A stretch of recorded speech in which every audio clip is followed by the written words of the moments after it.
Selamat sore, selamat malam Bapak Ibu Saudara dimanapun kita berada dan apapun yang kita sedang lakukan hari ini.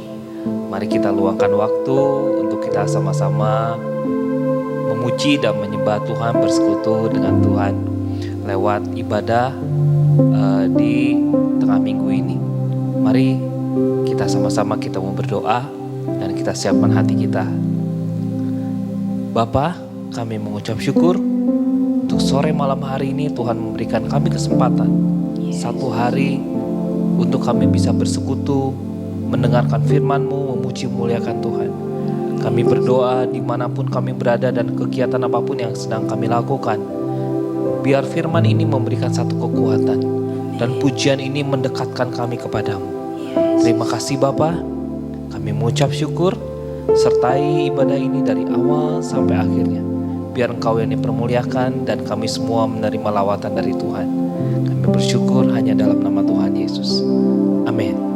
Mari Bapak Ibu Saudaraku, kita nyanyikan pujian ini, selidiki aku dan lihatlah hatiku.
Mendekat padamu, kami mau mendengar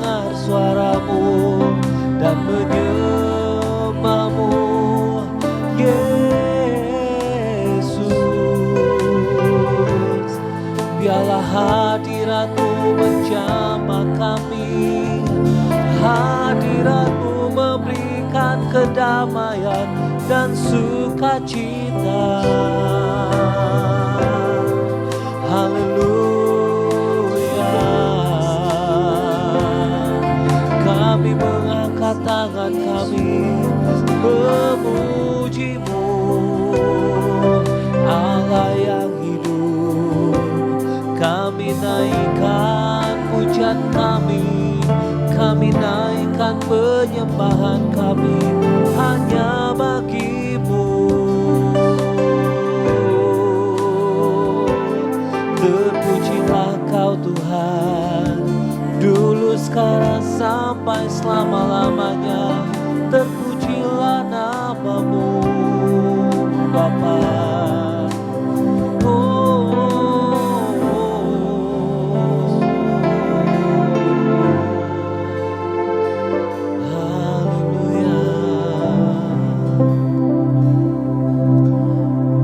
Mari kita sama-sama berdoa Bapak Ibu Saudaraku.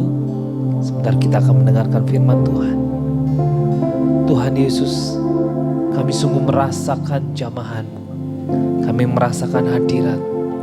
Dan kami percaya hadirat-Mu hari ini sedang menjamah kami semua. Dan sebentar firman Tuhan akan kami sampaikan. Biarlah firman ini menginspirasi hidup kami Tuhan.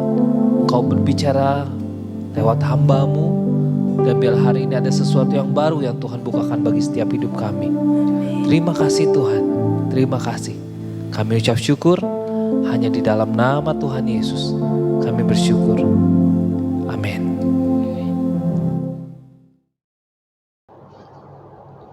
Shalom, salam sejahtera buat kita semua. Selamat bertemu kembali di acara Renungan Tengah Minggu hari ini, Kamis tanggal 15 bulan 4 tahun 2021. Baik Bapak Ibu, pada waktu hari Minggu kita sudah mendengar sharing dari Bapak Yoel tentang kedisiplinan diri. Bagaimana Tuhan mempunyai caranya supaya Dia bisa mengembalikan jalan-jalan anak-anak Tuhan yang mungkin sedikit menyimpang. Tuhan menghajar murid-muridnya, anak-anaknya dengan sedemikian rupa supaya anak-anaknya yang mungkin sudah kurang bersemangat atau mungkin keluar jalur bisa kembali lagi mengikuti jalur yang sudah ditetapkan oleh Bapak kita. Itu yang sudah sharingkan oleh Bapak Yoel kurang lebihnya yang saya tangkap. Nah, hari ini juga saya akan sedikit men-sharingkan tentang kedisiplinan diri. Yang pastinya kedisiplinan adalah suatu bentuk kepatuhan ya. Kalau saya lihat di Google, di Wikipedia, di situ dibilang bahwa kedisiplinan adalah satu bentuk kepatuhan dan ketaatan terhadap satu nilai-nilai tertentu yang dipercaya, sehingga itu menjadi satu bentuk tanggung jawab yang nantinya setelah kepercayaan itu dijalani, itu akan menjadi bentuk tanggung jawab dia dan juga kepada orang lain. Itu definisi dari kedisiplinan yang saya baca. Nah, kita tahu juga bahwa di Alkitab ada dua jenis profesi ya, kalau boleh saya bilang. Profesi yang pertama adalah olahragawan dan juga prajurit. Ya, menurut saya menarik karena dua profesi itu yang mungkin disebutkan di Alkitab, dan kalau menurut saya orang yang mungkin setiap hari cuman olahraga jalan-jalan kecil, keliling komplek ya, keliling rumah, yang bertujuan untuk menguruskan badan, itu mungkin belum bisa disebut sebagai olahragawan tentunya ya. Itu hanya olahraga kecil supaya menghilangkan lemak gitu ya. Terus mungkin orang itu sekali ke gym, sekali ke gedung olahraga, sekali jogging, sesekali itu menurut saya tidak bisa dicap orang itu jadi olahragawan ya. Kita tahu kalau misalnya ya olahragawan itu satu predikat ya, artinya ada orang-orang yang tadi saya sebutkan di awal berketetapan hati untuk melakukan ke keahliannya atau kesenangannya. Contohnya di olahraga ini, dia mungkin seorang olahragawan sepak bola, dia mungkin dari awal, dari kecil sudah kelihatan bakatnya untuk bermain bola, sehingga mungkin oleh orang tuanya dimasukin ke satu sekolah, mungkin sekolah pendidikan begitu, sehingga keahliannya semakin terasah. Dan ketika mungkin sedikit dewasa, dia mungkin mempunyai ketetapan bahwa saya harus jadi main bola yang sukses gitu ya. Ya mungkin dia juga mulai masuk lagi ke pendidikan yang mungkin sedikit lebih formal, mungkin levelnya di awal ya, levelnya mungkin cuman tingkat kabupaten mungkin dia bisa masuk. Nah, kalau misalnya kita tahu ketika kita masuk ke yang sistemnya pendidikan itu, pelatihan, pastinya ada bentuk kedisiplinan diri ya yang dilakukan oleh sekolah tersebut atau akademi tersebut. Ya, mulai di situ mungkin secara fisiknya dia gembleng lebih lagi, secara ketahanan tubuhnya digembleng lagi, makanannya juga diperhatikan, segala sesuatunya ditentukan gitu ya. Tidak boleh ada pelanggaran, tidak boleh ada hal-hal yang mungkin di luar ketentuan mereka. Itu namanya orang itu sudah masuk kedisiplinan, dalam kedisiplinan, karena ya orang itu sudah berketetapan untuk meningkatkan level itu permainan bolanya ya. Nah, begitu pelatihan selesai, tentunya pasti ada kompetisi ya. Artinya kompetisi adalah sejauh mana pelatihan itu berpengaruh kepada dia ya. Dia mungkin punya bakat, tapi kalau misalnya pelatihan itu dijalani, itu berfungsi supaya melihat hasil gitu ya. Jadi ketika orang tersebut melakukan kompetisi, dilihat apakah dia bisa menang, apakah dia bisa menjalani semuanya kompetisi tersebut. Nah, begitu dia bisa menang, tentunya akan ada satu kenaikan level lagi. Nah, saya percaya di tingkat level yang setingkat lebih tinggi itu, kedisiplinannya berbeda lagi, peraturannya beda lagi. Apa yang dia alami dalam pelatihan itu pastinya berbeda karena levelnya juga berbeda, semakin naik. Dan sekali lagi, pastinya dia akan menjalani kompetisi lagi. Jika akan menang, dan saya percaya bisa naik level lagi mungkin ke tingkat nasional, pelatnas gitu ya. Nah, begitu dia bisa berhasil dalam istilahnya level pelatnas, tentunya kita tahu beban yang dia alami itu pasti akan berbeda ya. Tingkat kabupaten mungkin dia hanya mengalami orang-orang ya tingkat kabupaten ya, tapi ketika dia mengalami ketekanan di tingkat pelatnas, ya itu udah bicara soal seluruh rakyat Indonesia, bebannya itu udah pundaknya udah semakin berat. Nah, itulah menurut saya kedisiplinan yang dia boleh jalani dari level awal sampai akhirnya itu membuat levelnya semakin naik ya, semakin naik, semakin baik begitu. Jadi itu adalah bentuk kedisiplinan diri yang mungkin dialami oleh olahragawan ya. Begitu juga prajurit, saya juga percaya pasti mengalami hal yang kedisiplinan yang hal seperti itu. Tapi saya mau melanjutkan bahwa sebagai anak Tuhan, apakah perlu kita menjalani kedisiplinan diri? Menurut saya segala sesuatu itu harus dijalani dengan disiplin ya. Definisi disiplin yang tadi saya bagikan di awal itu adalah bagaimana ketetapan hati seseorang itu dia mau serahkan gitu ya, bukan serahkan, dia mau tetapkan supaya ketetapan itu menjadi satu nilai yang nantinya dia bisa pertanggungjawabkan ya. Untuk segala sesuatu saya percaya butuh disiplin, baik untuk olahragawan, prajurit, musisi mungkin, pejabat, semuanya itu bentuk-bentuk nilai yang dia sudah berketetapan hati untuk jalani supaya nanti dia mempunyai tanggung jawab dan juga bisa dipertanggungjawabkan, dan itu perlu disiplin. Nah, begini saudara ya, saya tadi menyinggung tentang olahragawan di awal. Ada bentuk kedisiplinan yang saya percaya dilakukan oleh para olahragawan, yaitu bentuk kedisiplinan cara makan, jenis makanan, apa yang dimakan. Itu saya percaya pasti ada bentuk disiplin ya. Tidak boleh makan makanan yang sembarangan, yang malah kalorinya berlebih sehingga membuat mungkin tubuhnya jadi berlemak, malah mempengaruhi performa. Itu pasti ya. Bicara soal makanan, ya kita sebagai anak-anak Tuhan, tadi saya bilang bahwa semuanya butuh disiplin. Kita sebagai pengikut Yesus juga ada bentuk kedisiplinan.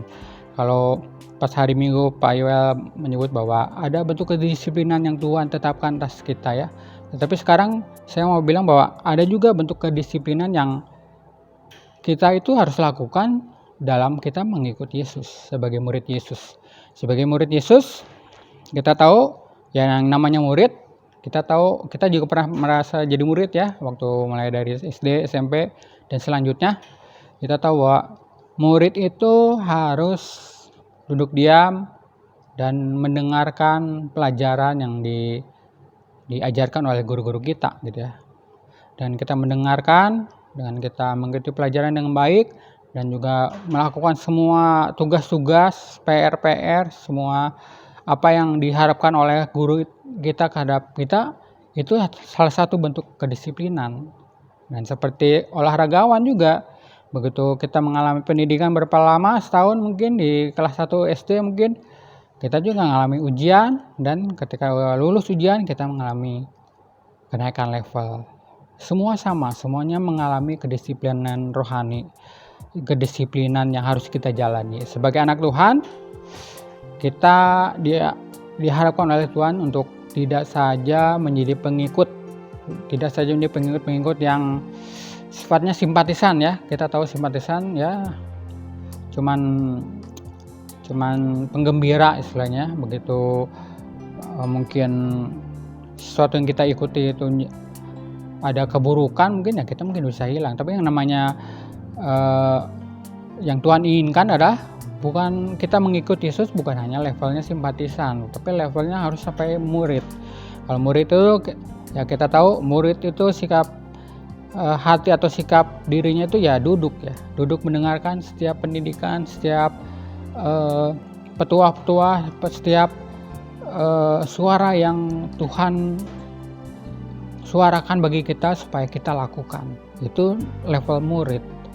Dan kalau bicara soal tadi pendisiplinan diri, ya kita harus mengikuti guru-guru kita harus mengikuti Yesus.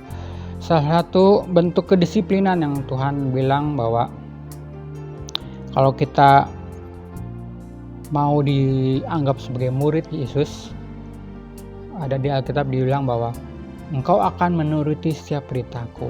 Itu yang Tuhan mau dalam kehidupan kita, itu baru kita bisa disebut sebagai murid. Karena kalau seperti kayak tadi saya bilang olahragawan, ya bukan hanya yang orang suka lari-lari kecil itu yang olahragawan, tapi yang sudah mengikuti semua pelatihan fisik dan sebagainya, itu yang disebut olahragawan. Dan mengikuti kompetisi dan berprestasi, itu yang disebut olahragawan. Kita sebagai murid juga ada yang harus kita lakukan, mengikuti perintah Tuhan, petunjuk Tuhan yang disampaikan kepada kita. Nah, cara kita mengikuti perintah Tuhan adalah kita harus membaca Alkitab ya, karena kita tahu suara Tuhan itu di zaman sekarang yang kita jalani ini ya lewat Alkitab ya.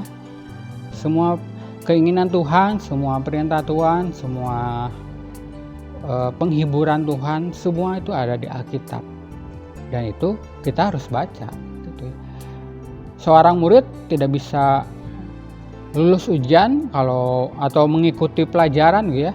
Kalau kita tahu setiap murid itu pasti ada textbooknya, ada buku apa itu istilahnya, buku paket ya, buku textbooknya gitu, yang tingkat mahasiswa itu pasti juga ada textbooknya semuanya. Itu jadi acuan pembelajaran kita. Nah, kita sebagai murid Yesus juga ada textbooknya. Itu adalah namanya Alkitab. Nah, itu harus kita baca. Bentuk kedisiplinan yang Tuhan inginkan, yang menurut saya adalah bagaimana kita bisa membaca Alkitab itu secara kontinu ya, secara konstan. Bagaimana firman Tuhan itu bukan cuman ya dibaca seminggu sekali, mungkin sesekali ya. Tadi di awal saya juga bilang bukan yang hanya sesekali itu yang akhirnya membuat kita jadi sesuatu gitu ya, tapi sesuatu yang dikerjakan secara disiplin, secara kontinu, secara konstan, secara teratur, yang dimana kita mendisiplinkan diri untuk kita bisa membaca firman Tuhan. Nah, itu yang namanya kita mau belajar jadi murid. Karena dengan kita membaca firman Tuhan dengan kedisiplinan, saya percaya dengan tantangan hidup yang kita alami juga, ya kita pastinya butuh suara Tuhan ya. Dan menurut saya ketika kita bisa membaca firman Tuhan secara terus menerus, bukan hanya sesekali, bukan hanya mungkin sebulan terus udah gitu berhenti, tapi terus menerus, saya percaya dengan adanya Roh Kudus sendiri yang akan mengingatkan kita akan setiap firman Tuhan yang sudah kita baca. Karena kalau misalnya ya buat saya mengalami bahwa Tuhan itu selalu berbicara buat saya, entah itu teguran atau apa petunjuk, itu lewat firman Tuhan yang sudah saya baca lewat Alkitab ya. Itu yang saya alami. Dan ketika menurut saya kalau misalnya kita nggak pernah baca tuh firman Tuhan sama sekali, ya bagaimana Roh Kudus mengingatkan firman-Nya ya? Kita nggak pernah baca kok gitu ya, misalnya gitu. Makanya kita harus tetap baca, mendisiplinkan diri membaca. Kalau yang namanya disiplin kan artinya ada waktu-waktu tertentu yang harus kita jalani, yang harus kita tetapkan, kita menjalani gitu ya. Demikian juga dalam membaca Alkitab, salah satu ketetapan buat saya adalah mungkin membaca Alkitab dari ya Kejadian sampai Wahyu ya. Itu ketetapan saya, disiplin saya yang saya jalani, bahwa dengan saya jalani itu saya merasa bahwa Tuhan itu bisa mengingatkan ya, setiap firman Tuhan yang sudah saya baca yang mungkin tidak pernah dikhotbahkan sama sekali gitu ya. Saya pernah sekali diingatkan Tuhan akan firman Tuhan yang sebelumnya mungkin tidak pernah dikhotbahkan, tapi karena saya sebelumnya sudah pernah membaca beberapa kali, puji Tuhan saya sudah menyaksikan 5 putaran gitu ya. Saya selalu diingatkan ya untuk setiap firman Tuhan yang tadi saya bilang sekali lagi tidak pernah dikhotbahkan, tapi karena saya sudah membaca, ya itu menjadi terang buat saya ya. Firman Tuhan yang ada di Alkitab itu secara tertulis ya itu namanya logos ya. Itu mungkin nggak akan berarti apa-apa tanpa terang Tuhan ya, tanpa rema Tuhan melalui Roh Kudusnya yang kita baca, sehingga itu menjadi rema. Baca saja, tertulis saja, itu cuma logos, tulisan biasa yang tercetak di Alkitab kita. Tapi ketika firman Tuhan itu diterangi oleh firman Tuhan itu diterangi oleh terang Roh Kudus, itu menjadi rema. Dan rema itulah yang akan membuat menjadi tuntunan buat hidup kita ya. Entah itu mungkin teguran atau jalan apa yang harus kita jalani, itu yang menjadi pegangan. Itu yang saya jalani supaya dalam kehidupan saya firman Tuhan itu selalu jadi rema, dan itu yang saya jalani. Dan ketika firman Tuhan itu menjadi rema, itu nggak pernah istilahnya saya berusaha bangkit-bangkitin, enggak ya. Itu selalu ada dalam hati saya. Tuhan sendiri yang mengingatkan rema itu di dalam hati saya, sehingga ketika Tuhan mengingatkan rema itu lagi, saya berdoa lagi, saya deklarasi lagi gitu ya. Terus menerus itu selalu bergema istilahnya ya, selalu bergaung dalam hati saya rema tersebut. Jadi buat bapak-bapak, ibu-ibu, saudara semua, ayo kita mau memiliki kedisiplinan rohani khususnya tentang pembacaan Alkitab ya. Rajin baca Alkitab secara berkala.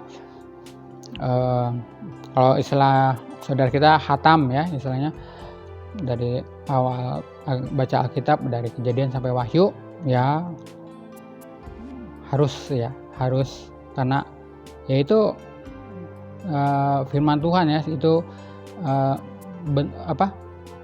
satu bentuk cinta Tuhan kepada kita ya lewat firman Tuhan gitu, dan kita bisa dapatkan rema itu dari pembacaan Alkitab.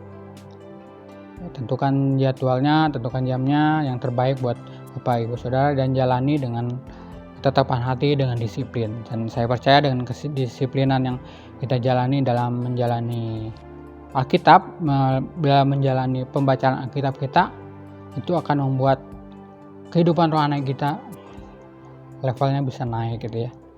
Karena ya seperti yang tadi saya bilang, ketika itu level itu bisa naik ya, kedisiplinan itu semakin juga ini ya, mungkin buat Bapak Ibu Saudara baca 5 pasal sehari mungkin berat ya, mungkin bisa 100 pasal dulu. Itu begitu kita berhasil menjalaninya, ada kenaikan level, kita juga bisa naikkan lagi pembacaan Alkitab kita. Saya percaya, saya yakin bahwa bentuk kedisiplinan rohani ini lewat pembacaan Alkitab itu akan membuat kehidupan rohani kita semakin naik. Tuhan akan selalu bicara lewat firman yang sudah dibaca, sehingga kehidupan rohani kita dalam hal mengikuti Yesus levelnya nggak cuma simpatisan, tapi ya sampai murid-murid yang benar-benar tetap bertekun, tetap berdisiplin dalam mengikuti setiap perintahnya. Kita sudah tadi di awal Pak Trisno sudah menyanyikan lagu Selidiki Aku ya. Hari ini kita mau mengajak Bapak Ibu Saudara untuk menyelidiki setiap hati kita, karena Tuhan menginginkan kita bisa menjalankan ini ya, kedisiplinan rohani dalam pembacaan Alkitab. Saya percaya semuanya bisa jadi kebaikan buat kehidupan Bapak Ibu Saudara selanjutnya. Terima kasih. Mari kita berdoa. Bapak yang baik, terima kasih karena hari ini kami mau berketetapan hati untuk kami berdisiplin membaca Alkitab Tuhan. Kami mau taat, kami mau lebih lagi mengatur Tuhan waktu-waktu kami untuk membaca Alkitab-Mu Tuhan. Engkau juga menginginkan kami menghitung hari-hari kami supaya kami menjalaninya dengan kebaikan, dengan kami rajin membaca Alkitab, dengan kami rajin mendengarkan suara-Mu, sehingga lewat firman yang kami baca, kami selalu dapat tuntunan, kami selalu dapat bimbingan, kami selalu dapat kekuatan dari Ibu. Terima kasih Bapa, ucap syukur untuk segala sesuatunya. Terima kasih untuk sore dan malam hari ini. Di dalam nama Tuhan Yesus kami berdoa. Amin.